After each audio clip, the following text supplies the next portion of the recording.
जल्दी से वीडियो को लाइक और शेयर कर दीजिए, ठीक है। बहुत ही महत्वपूर्ण वीडियो होने वाली है आपके तैयारी में। जैसा कि मैंने कहा, यूट्यूब के इतिहास में एक ऐसी वीडियो होगी जिसमें आपको एग्जाम के पहले एक तरीके से एनालिसिस कर दिया जाएगा कि पेपर का पैटर्न क्या रहने वाला है, और साथ में यहाँ पर आपको पूरी की पूरी गाइडेंस भी मिलेगी कि आपको क्या करके जाना है। क्योंकि जैसे कि मैंने ऑडियो मैसेज में टेलीग्राम पर कहा था कि बाद पछताए क्या हुआ जब चिड़िया चुग गई खेत, तो आपको शुरू से सभी जानकारी जो है वो प्राप्त करके चलना है कि भाई हम पेपर में क्या स्ट्रैटेजी लेकर चलने वाले हैं, कैसे कैसे हम पेपर को अटेम्प्ट करेंगे, किन किन बातों का ध्यान रखना है पेपर के पहले, पेपर के दौरान और पेपर के बाद में, ठीक है। गुड इवनिंग सभी को, गुड इवनिंग। जल्दी से आप सभी जो है वो वीडियो को शेयर कर दीजिए। उसमें पेपर को अटेम्प्ट कैसे करना है, ठीक है, और पेपर के पहले किन बातों का ध्यान रखना है, ये कुछ कुछ बातें हैं जो काफी ज्यादा महत्वपूर्ण होने वाली हैं।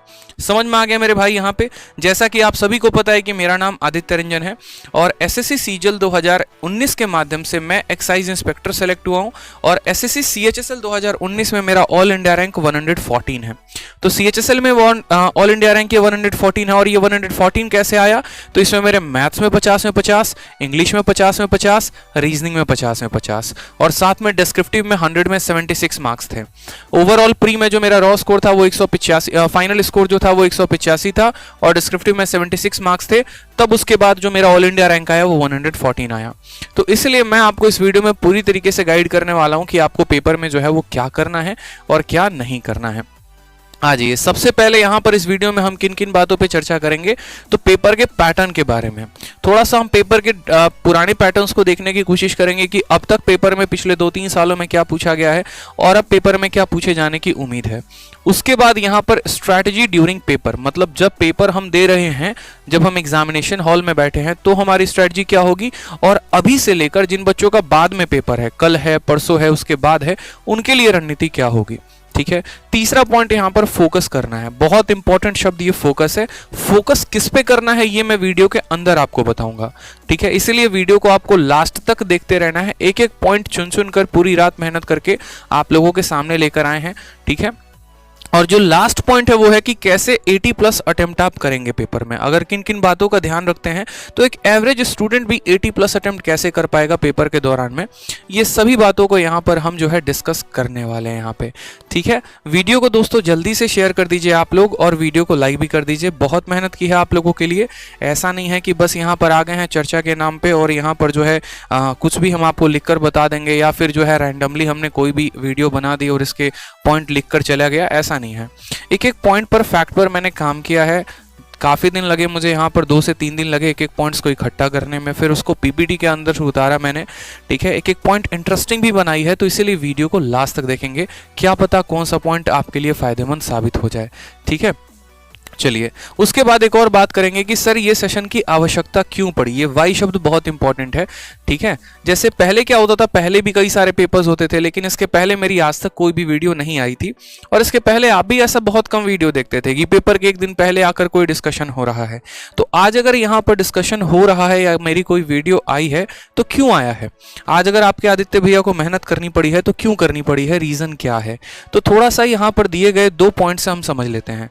पहले क्या होता था कि पेपर में पूछा जाता था प्री में एक फिक्स पैटर्न, ठीक है। कुछ ज्यादा उल्टे सीधे सवाल नहीं पूछे जाते थे। अगर आप देखेंगे 2014 से लेकर 2017 या 18 तक का, तो 17 तक जब तक टीसीएस नहीं आई थी ना, तब तक पेपर का एक पैटर्न जो था वो फिक्स था, ठीक है। उसमें एवरेज अटेम्प्ट जो आता था बच्चों का 70 से 80+ होता था, और 80+ को एक अच्छा अटेम्प्ट माना जाता था। उस समय कोई नॉर्मलाइजेशन भी नहीं था, ठीक है, क्योंकि जब से टीसीएस आई है तब से नॉर्मलाइजेशन हुआ है। तो नॉर्मलाइजेशन नहीं होता था तो जितना आप अटेम्प्ट करके आते थे वो आपका मार्क्स काउंट हो जाता था, ठीक है। और ज़्यादा मतलब वास्ट या कुछ नया पूछने की एसएससी भी कोशिश नहीं करती थी, जो पुरानी वेंडर्स होते थे, ठीक है। लेकिन अगर हम अब के पेपर की बात करें ना, तो अब में आपका ऑलमोस्ट हर सब्जेक्ट में थोड़ा बहुत पैटर्न में बदलाव हुआ है। कुछ नया पैटर्न आपसे पूछा जा रहा है। किन किन सब्जेक्ट में पूछा जा रहा है वो भी हम आपको बताएंगे सब्जेक्ट वाइज, कि रीजनिंग में आपको क्या पूछा जा रहा है, मैथ में कुछ नया क्या पूछा जा रहा है, रीजनिंग में क्या पूछा जा रहा है, इंग्लिश में क्या पूछा जा रहा है। इसलिए मैं आपको कह रहा हूं कि बहुत डिटेल में मैं आपको वीडियो में बताऊंगा। उसके पहले आप लोग को बस इतना काम करना है, अपने व्हाट्सएप के स्टेटस पे इस वीडियो को शेयर कर देनी है, ताकि हर उस स्टूडेंट का भला हो सके। जैसे आपके बेनिफिट को सोचते हुए मैंने काम किया है, तो इससे अगर आपको कोई भी वैल्यू मिलेगी तो आपके इसको सोचिए और शेयर करिए। ठीक है। आज के टाइम पे अगर आप देखते हैं, देखिए जैसे बच्चे सीजीएल का पेपर देके बाहर आते हैं या सीएचएसएल का पेपर देके बाहर आते हैं, तो औसतन अगर हम उनका अटेम्प्ट देखते हैं ना, टफेस्ट शिफ्ट में हो गया या मॉडरेट शिफ्ट में हो गया, तो 65 प्लस रहता है। तो पहले वो अटेम्प्ट 70 या 80 प्लस होता था, आज वो 65 प्लस रहकर क्यों सिमट के रह गया है? इसके पीछे का क्या कारण है? बच्चे आज के समय में पेपर को ज़्यादा लेकर नर्वस क्यों हैं? ठीक है, मेहनत बहुत ज़्यादा करते हैं, जीएस में ही बहुत मेहनत करते हैं, लेकिन सवाल कहाँ से पूछा जा रहा है कि उनसे नहीं बन रहा है? तो ऐसे कई सारे आपके सवाल हैं जिनका जवाब हम वीडियो के अंदर हम आपको देंगे। उसके बाद बात करें तो पहले नॉर्मलाइजेशन नहीं था, अब नॉर्मलाइजेशन भी है।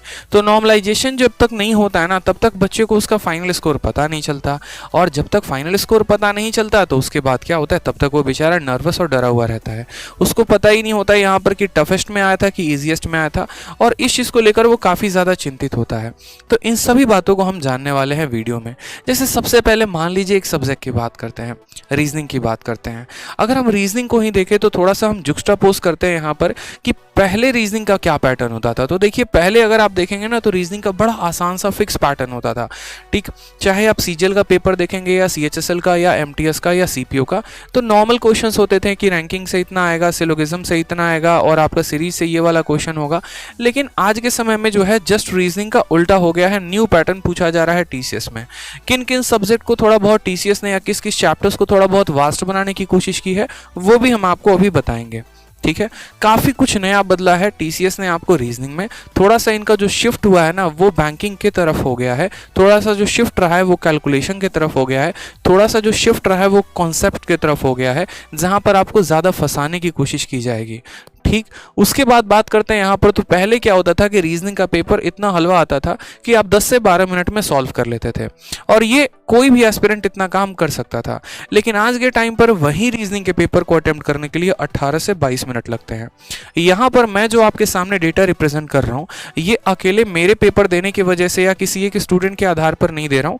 जो कई समय से पेपर हुए हैं, जो कई सारे हजारों लाखों ने बच्चे दिए हैं, उनका एवरेज अटेम्प्ट देखने के बाद मैं आपके सामने डेटा रख रहा हूँ। क्योंकि मैं हमेशा से कहता हूं कि मुझे बात भी और मुझे चर्चा भी वहीं अच्छी लगती है जहां पर आपका एक फैक्ट रखा जाता है। फैक्ट पर अगर आप बात करेंगे तो वो डिस्कशन थोड़ा फायदेमंद भी होता है और वो सुनने में भी मजा आता है। लेकिन जहां पर फैक्ट में कोई बात नहीं होती, उस बात का कोई अस्तित्व नहीं होता है।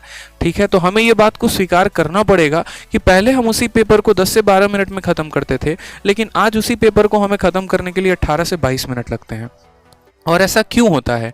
तो अगर आप देखेंगे ना पिछली बार 2020 का पेपर, तो 2020 में जिन टॉपर्स ने, एसएससी टॉपर्स ने, जैसे कि मानो जिनका एसएससी सीजीएल 2019 में मैथ में 200 में 200 रहा था, 210 रहा था, 220 रहा था, उनके 2020 के प्री में रीजनिंग में 30 नंबर लाने के वांदे पड़ गए थे। 35 नंबर बहुत टॉप स्कोरर्स के आए थे। ऐसा क्यों था? क्योंकि माइंडसेट हमारा एक बन गया था कि यार हम तो पेपर को 10 से 12 मिनट में खत्म करके आ जाएंगे। लेकिन जब वो चारे यहाँ पर पेपर देने गए तो पता चला कि यार पेपर जो है वो तो काफ़ी लेंथी आ रहा है। उसके चलते क्या होता है, नर्वसनेस आती है, और नर्वसनेस आती है तो पेपर क्या होता है, ख़राब होता है। सभी बातों पर हम चर्चा करेंगे। साथ में यहाँ पर जो अभी एवरेज मार्क्स जो आ रहे हैं ना, वो आपके 30 प्लस आ रहे हैं। ठीक है, और बहुत बच्चा सोचता है यार रीजनिंग जैसे सब्जेक्ट में अगर 30 प्लस आ रहे हैं तो किस बात का मैं स्टूडेंट हूँ, किस बात का मैं एस्पिरेंट हूँ। तो इसमें आपको घबराने की ज़रूरत नहीं है। ये सिर्फ आपके साथ केस नहीं है मेरे भाई, हर किसी के साथ ऐसा केस हो रहा है। तो इसका सॉल्यूशन भी क्या होगा, हम उस पर भी बात करेंगे। परेशान नहीं होना है। ठीक है, जैसे मानिए अगर हम बात करते हैं रीजन, जो आपने पूछा ना कि सर पहले 10 से 12 मिनट में पेपर खत्म हो जा रहा था, आज के समय में वो 18 से 22 मिनट क्यों ले रहा है? पहले 40 प्लस हमारे स्कोर्स आ जाते थे, आज के समय में 30 प्लस क्यों आ रहे हैं? तो रीजन है यहाँ पर ये 2 पॉइंट। पहला रीजन है 5 से 7 बढ़िया सवाल। बस टीसीएस का थोड़ा बहुत अगर आप पैटर्न को अच्छे से, अगर आप 10-12 शिफ्ट को भी एनालाइज कर लें प्रत्येक साल को, तो आप देखेंगे कि कुछ ज़्यादा नहीं बदलाव है। बस जो बदलाव है ना, वो 5 से 7 सवालों का ही हेरफेर हुआ है, और ये 5 से 7 सवाल बहुत बढ़िया कर दिए गए हैं, जिसके चलते क्या होता है, पूरा का पूरा पेपर का जो लेवल है वो थोड़ा ऊपर उठ जाता है, और उसके चलते जो समय लगता है वो अब आपको थोड़ा सा ज़्यादा लगना शुरू हो गया है। ठीक है, साथ में यहाँ पर क्या होता है कि जैसे ये 5 से 7 बढ़िया सवाल पूछ दिए जाते हैं, वहीं पर आपका पेपर जो है वो खराब होना शुरू हो जाता है।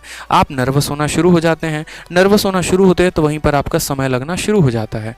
ठीक है, इसीलिए मैंने यहाँ पर एक पॉइंट भी लिखा हुआ है कि प्रिपरेशन चाहे कितना भी अच्छा हो, लेकिन अगर शुरू में फंस गए तो कोप अप भी नहीं हो पाता है पेपर के दौरान। ये पॉइंट बड़ा ध्यान से सुनिएगा, दोबारा से देखिए यहाँ पर मैंने क्या लिखा है कि प्रिपरेशन आप चाहे कितना भी अच्छा क्यों नहीं कर लेते हैं, लेकिन अगर आप शुरू के ही सवालों में फंस जाते हैं, शुरू के सवालों के साथ ही आपका दंगल हो जाता है, तो उसके बाद आपको बाकी के जो सवाल होते हैं पेपर के दौरान में उनसे साथ कोप अप करना बड़ा मुश्किल हो जाता है। फिर वहाँ से अपने आप को लिफ्ट करना, वहाँ से वापसी करना, ये बड़ा मुश्किल हो जाता है। तो ऐसे हालात में हमें क्या करना है? ऐसे हालात में सबसे पहले तो आपको वीडियो लाइक करना है। बहुत कंजूसी कर रहे हैं आप लोग वीडियो को लाइक करने में। इतनी मेहनत करके हम आपके लिए पीपीटी बना के लेके आए, आपका बड़ा भाई आपके लिए इतना मेहनत कर रहा है और आप वीडियो भी लाइक और शेयर नहीं कर रहे हैं, ये बड़ा दिक्कत है। ठीक है, कोप अप विथ होता है, ये मुझे पता है, कोप अप विथ होता है, प्रीपोजिशन विथ आता है यहाँ पे, इतना परेशान मत हो, मुझे पता है। ठीक है, नेक्स्ट बात करते हैं यहाँ पे। नेक्स्ट यहाँ पर कहा गया है, तो देखो यहाँ पर रीजन जो आ रहा है, ये 5 से 7 बढ़िया सवाल जो पूछे जा रहे हैं वो कहाँ से पूछे जा रहे हैं। तो सबसे पहले देखो यहाँ पर जो आपका पेपर कंडक्ट करती है वो TCS है, टाटा कंसल्टेंसी सर्विस। ठीक है, टाटा कंसल्टेंसी सर्विस। हाँ, कोप विथ होता है भाई मेरे, बिल्कुल।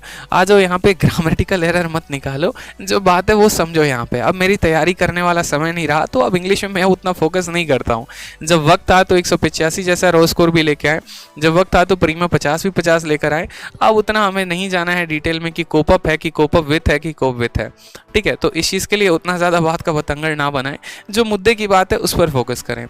तो बात करते हैं यहाँ पर TCS के फेवरेट के बारे में। तो देखो, जैसे कि एनालिसिस के दौरान पाया गया है कि रीजनिंग में जो सबसे ज़्यादा फेवरेट आ रहा है क्वेश्चन, या जो सबसे ज़्यादा घुमावदार जिसमें बच्चे को फंसाया जा सकता है, वो ऐसे सवाल हैं, साइन इंटरचेंज।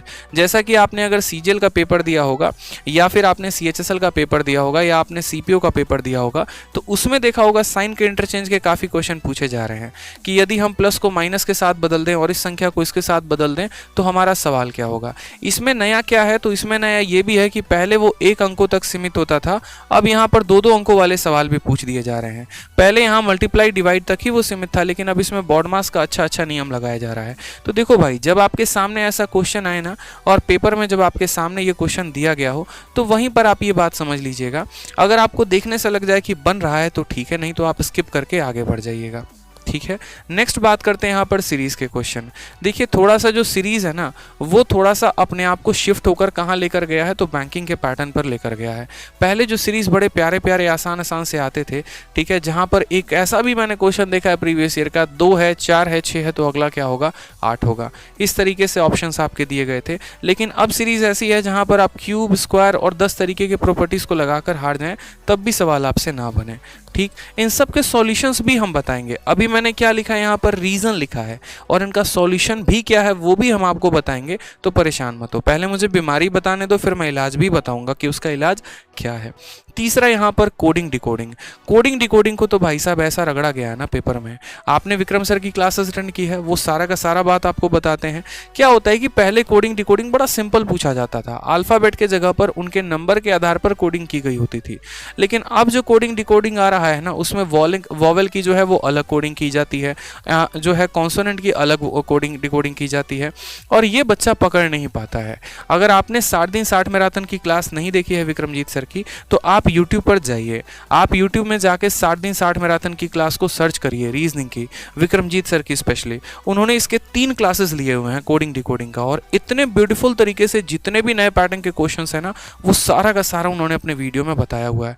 कोडिंग डिकोडिंग के ये 3 लेक्चर्स हैं, और उसको अगर आप देख लेंगे तो आपका ये वाला पूरा का पूरा क्वेश्चन भी समझ में आ जाएगा क्या पूछा जा रहा है, और उसका तोड़ भी आपको समझ में आ जाएगा कि उसको तोड़ना कैसे है। और नेक्स्ट बात करते हैं सिलोगिज्म। तो देखो, पहले क्या होता था ना, सिलोगिज्म जो है वो 1 या 2 स्टेटमेंट का पूछा जाता था, लेकिन अब के पैटर्न में सिलोगिज्म जो है वो 4-4 स्टेटमेंट का पूछा जा रहा है। और ऐसे केस में बच्चा जहां पर पहले वेन डायग्राम की मदद से सवाल को बना पाता था, अब वो वेन डायग्राम वाला भी कंसेप्ट वहां पर फेल हो जाता है। तो यहाँ पर जो है आप अगर देखेंगे तो यही जो 4-5 टॉपिक है ना, इनके चलते ये 5-7 सवाल बढ़िया आते हैं, और इनके चलते अगर ये बढ़िया सवाल आता है तो उसके चलते पेपर होता है ख़राब। उसी के चलते आपका जो पहले 40+ अटेम्प्ट होता था, अब वहाँ पर 30+ ही नंबर आ पाते हैं। और जो ये कोडिंग डिकोडिंग हो गया, सिलोगिज्म हो गया, बाकी सभी टॉपिक्स हो गए, उसी के चलते पेपर में आपका जो समय लगता है वो 18 से 22 मिनट लगता है। तो स्पेशली इन 4 टॉपिक्स के क्वेश्चन को या तो आप इन पर बहुत मेहनत करिए, जैसे कि पूरा का पूरा सिलोगिज्म विक्रमजीत सर ने पढ़ा रखा है। अगर आपके पास समय है तो उनका पूरा सिलोगिज्म का वीडियो देखिए, ठीक है। और अगर समय नहीं है तो 60 दिन 60 मैराथन में इन्होंने कराया हुआ है, आप वहाँ से इनकी वीडियो को देखिए, ठीक है। और दूसरी बात यहाँ पर मैं आपसे ये बोलूँगा कि अगर आपको लगता है कि इन टॉपिक्स पर थोड़ा आपका हाथ तंग है ना, तो आप इनके साथ सवालों में जो है दंगल नहीं करेंगे पेपर में, इनको छोड़ के आगे बढ़ेंगे। क्योंकि मेरे भाई इस बात को हमेशा ध्यान रखना कि सॉल्यूशन, जैसे मैंने कहा ना, सबसे पहले मैंने क्या कहा कि मैं आपको बीमारी बताऊंगा कि बीमारी क्या है, और उसके बाद मैं आपको बताऊंगा कि इसका इलाज क्या है। तो इसका जो इलाज है वो ये है कि आपको ये आर्ट ऑफ स्किपिंग आना चाहिए, ठीक है। बहुत बच्चे पता है क्या सोचते हैं, बहुत बच्चे उसको दिल पे ले लेते हैं, ईगो पे ले लेते हैं। अरे ऐसे कैसे, हम सीजल वाले बंदे हैं, 200 में 200 मैथ्स में लेके आए हैं, रीजनिंग का सीरीज का सवाल ना बने तो हमारे ऊपर तो ये धब्बा है। लेकिन मेरे भाई ये कोई बड़ी बात नहीं है, इसको दिल पे लेने की ज़रूरत नहीं है। इस बात को समझिए, असली राजा या असली योद्धा वो नहीं होता जो हर वक्त जो है कितने भी दुश्मन हो या कितने भी यहाँ पर योद्धा हो तो उसके सामने जाके खड़ा हो जाए, अब बोले ऐसे कैसे, हम तो बहुत बड़े योद्धा हैं, पीठ दिखा के नहीं भागेंगे। बात पीठ दिखाने की नहीं है, बात यहाँ पर यह है कि रणनीति क्या है। असली योद्धा वो होता है जो सही रणनीति के साथ लड़ता है। अगर उसके सामने 1000 दुश्मन है तो वो उसको परस्त करेगा, लेकिन अपने तरीके से अपने सही समय पे करेगा, वो असली योद्धा होता है, ठीक है। हर वक्त जाके तलवार लेके खड़े हो गए ना तो वहीं पर आपको काट के फेंक दिया जाएगा, इस बात का ध्यान रखिए। तो जबरदस्ती जो है सवालों के साथ दंगल मत करिए, नहीं तो वही बात होगी, 18 से 20 मिनट लगेगा, 20 से 25 मिनट लगेगा, पूरा का पूरा पेपर होगा बर्बाद, ठीक है। तो क्या करना है, आर्ट ऑफ स्किपिंग करना है। जैसे मेरे भी 50-50-50 आए, मैथ में भी 50, इंग्लिश में भी 50, रीजनिंग में भी 50। शुरू में मैंने भी रीजनिंग के 4 सवाल छोड़ दिए थे। मैंने क्या किया था कि मैं जब लास्ट में आऊंगा ना तब इन सवालों को मैं अटेम्प्ट करूंगा, मैं शुरू में नहीं करने वाला। ये आर्ट ऑफ मेरा स्किपिंग था, और यही रीजन था कि बाद में मेरे पास इतना समय बच गया था कि बड़े प्यार से वो सभी सवाल बन रहे थे। शुरू में मैं बहुत माइंड लगा रहा था क्या सीरीज है, क्या नहीं है, क्या नहीं है, लेकिन वो बन नहीं रहा था। क्यों? क्योंकि टाइम का प्रेशर था। लेकिन जब मेरे पास लास्ट के 10 मिनट बचे हुए थे, सवाल सिर्फ 4 थे, तो आप दुनिया का कोई ऐसा तरीका ढूंढ ही लोगे जिससे आप उस सीरीज के क्वेश्चन लगा पाओ। तो इसीलिए समय बचा के चलना है। साथ में यहाँ पर ये बात के लिए स्पेशली प्रिपेयर्ड रहना है, मेंटली प्रिपेयर्ड रहना है कि 3 से 4 सवाल तो आपको रीजनिंग में छोड़ने ही छोड़ने हैं। 3 से 4 सवाल तो आपको छोड़ के ही जाने हैं, इस बात का ध्यान रखिए, ठीक है। जबरदस्ती दंगल नहीं करेंगे, जबरदस्ती दंगल करने का नुकसान आप देखेंगे, आपका समय बढ़ेगा तो आपका पेपर खराब होगा, ठीक। नेक्स्ट पॉइंट यहां पर बात करते हैं आपको मैथ्स को लेकर। अब देखिए बहुत बच्चों का क्वेश्चन है कि सर मैथ्स में क्या पैटर्न पूछा जा रहा है, क्या नया है, मैथ्स की प्रॉब्लम क्या है, और प्रॉब्लम है तो सर उसका सॉल्यूशन भी तो आपके पास होगा, आप सॉल्यूशन भी बताइए, सॉल्यूशन क्या है। तो यहां पर हम बात करते हैं। सबसे पहले देखो, अगर मैथ्स में हम आज से पहले की बात करें, 2017 से पहले की बात करें, तो जो पैटर्न होता था ना बच्चे, वो फिक्स होता था, ठीक है। 25 से 30 मिनट में आपका पेपर खत्म हो जाता था और आराम से आप 40 प्लस का औसत स्कोर कर लेते थे, ठीक। लेकिन अब चूंकि टीसीएस को ये बात पता चल गई कि जितने भी सीजीएल वाले एस्पिरेंट है ना वो सीएचएसएल का पेपर जरूर दे रहे हैं, तो वो क्या करते थे, बड़े आसानी से सीएचएसएल के पेपर को क्वालिफाई कर लेते थे। तो इस वजह से अब ऐसा पैटर्न कर दिया गया कि सीजीएल के प्री को थोड़ा आसान बनाया जा रहा है और सीएचएसएल के प्री को थोड़ा सा टफ बना दिया जा रहा है। क्यों? क्योंकि सीएचएसएल में मेंस का कोई पेपर नहीं होता है। अब जब यहाँ पर पेपर टफ बन गया है तो यहाँ पर थोड़ा सा नए पैटर्न का सवाल पूछा जा रहा है, ठीक है। आप अक्सर आजकल ऐसा देखेंगे कि जो सीजीएल के मेंस में क्वेश्चन आया है वो सीधा का सीधा सीएचएसएल के प्री में पूछा गया है। किन किन चैप्टर्स पे थोड़ा सा नया काम करने की कोशिश की है टीसीएस ने, वो सभी बातों को हम जानेंगे।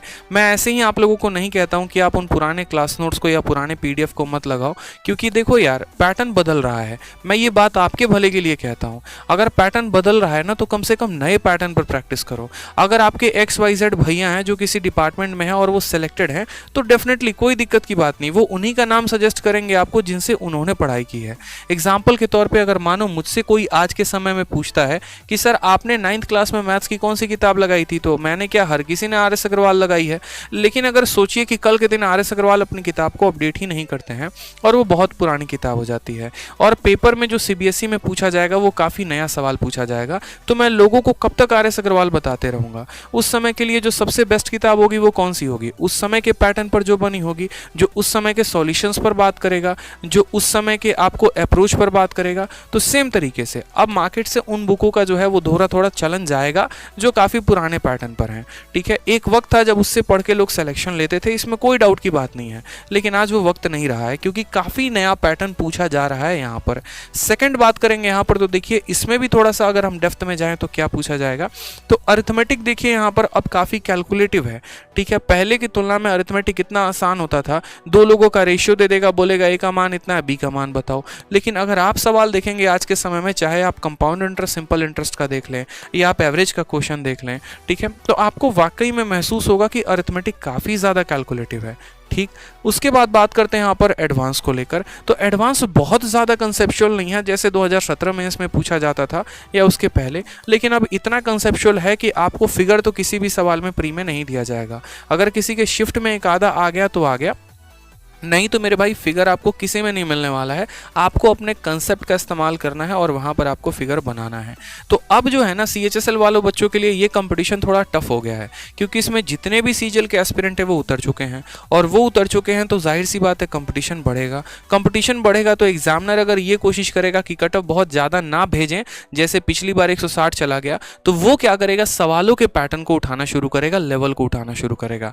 इससे क्या होगा, कट ऑफ ज़्यादा नहीं जाएगी, और कट ऑफ नहीं ज़्यादा जाएगी तो उनके ऊपर सवाल नहीं उठेगा, ठीक है। तो इसीलिए पैटर्न में काफ़ी नया पूछा गया और लेवल भी बढ़ाया जा रहा है। इसका भी तोड़ मैं आपको बताऊंगा कि इसको आप तोड़ कैसे सकते हैं। अब कम से कम आपको 30 मिनट तो लगते ही लगते हैं मैथ्स के पेपर को सॉल्व करने में, और जो एवरेज स्कोर एक स्टूडेंट का आता है वो 35 प्लस आता है। तो मेरे भाई ये जो है पेपर का आजकल ट्रेंड चल रहा है। इसमें कौन कौन से जो हैं TCS के फेवरेट चैप्टर्स हो गए, तो अरिथमेटिक में बात करें यहाँ पर तो एवरेज हो गया और CISI हो गया। बढ़िया लेवल के क्वेश्चंस आ रहे हैं। आप फेज 9 का भी पेपर उठा के देख लीजिए, MTS का भी पेपर उठा के देख लीजिए, बढ़िया से बढ़िया और तगड़ा सवाल आपको पूछा गया है, ठीक है। और एडवांस में बात करें तो थोड़ा ट्रिग्नोमेट्री में कॉम्प्लीमेंट्री एंगल वाले जितने भी क्वेश्चन होते हैं ना, वो थोड़ा सा बढ़िया आपसे पूछा जाएगा, फंसाने की कोशिश की जाएगी, ठीक है। जैसे कि आपने CGL मेंस 2020 में देखा है, अगर आपने देखा होगा जो 29 जनवरी और 3 फरवरी को पेपर हुआ था, ट्रिग्नोमेट्री का उसमें वाकई में लेवल था, क्वेश्चंस कैलकुलेटिव थे, ठीक। तो ये बार बार TCS अपने पैटर्न्स को बदलती है और हमें भी उस अकॉर्डिंग अपने आप को एडजस्ट करना है। नहीं तो पता चले हाईवे भी है तब भी गाड़ी 20 पे ही चल रही है, और गली है तभी गाड़ी 20 पे ही चल रही है, तो ऐसे में कभी भी आप अपने मुकाम पर सही समय पर नहीं पहुंच पाएंगे। अगर आप चाह रहे हैं कि आपकी मंजिल आपको सही समय पर मिले तो आपको अपने गियर को भी उस तरीके से बदलना पड़ेगा, ठीक है। उसके बाद यहाँ पर बात करते हैं सर्कल को लेकर, या सर्कल हो गया या ज्योमेट्री में जितने भी क्वेश्चंस आ रहे हैं, इन क्वेश्चंस में आपको एग्जामिनर फिगर दे ही नहीं रहा है। तो मेरे भाई ऐसे हालात में क्या हो रहा है कि आपको फिगर बनाना पड़ रहा है, और अगर एक आधा स्टेप में भी आपने गलती कर दी ना तो गया आपका 2 से 3 मिनट वहीं पे पेपर के दौरान। तो इस बात का भी आपको ध्यान रखना है, या तो आपने बहुत पहले प्रैक्टिस कर रखा है, ठीक है, और अगर प्रैक्टिस नहीं कर रखा फिर तो कोई बात ही नहीं करनी, और अगर प्रैक्टिस कर रखा है तो आपको थोड़ा सा फैमिलियर होना है सवालों को लेकर।